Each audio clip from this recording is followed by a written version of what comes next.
Je m'appelle Nadia. J'ai habité ici dans le quartier, Vallée de Gers. Je travaille toujours dans le quartier, donc je suis à la micro-crèche au départ, et puis maintenant le multi-accueil qui s'est agrandi. Les histoires, c'est les enfants plus ou moins qui les choisissent, on leur laisse les choisir, et puis en fonction de ceux qu'ils préfèrent, on les met de côté, et puis on les prend, et puis après on les essaye à la micro. On leur lit souvent, et à force de relire, ils les connaissent par cœur. Comme avec le petit lapin, je veux des pâtes. Et à force de le répéter, les enfants, ils le répètent tout le temps. Je veux des pâtes. C'est important pour eux de les sentir, de les toucher, de les voir, de les ouvrir, de les tripoter, quoi. Puis ça leur apprend à les aimer. Parce que la lecture est très importante. Moi, j'ai pas été à l'école, j'ai pas fait de primaire, du tout. Donc, pour moi, c'est la lecture qui m'a quand même sauvée. Parce que j'aime lire.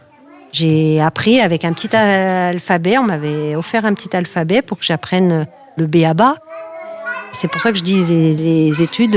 Moi, si je pouvais revenir en arrière, j'y retournerais à l'école. C'est important.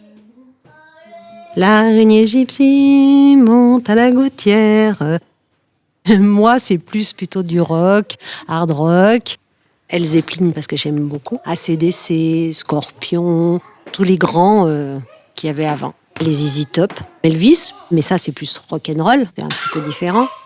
Je suis en Harley Davidson. Quand j'étais toute petite, Claude François, qui n'a rien à voir. L'un n'empêche pas l'autre. Comme ma maman elle travaillait dans une boîte de nuit, j'ai écouté plusieurs musiques différentes. J'aime bien écouter un peu de tout. Je suis assez éclectique. J'adore les livres qui concernent vampires, mythologie, ces choses-là, quoi. J'aime bien.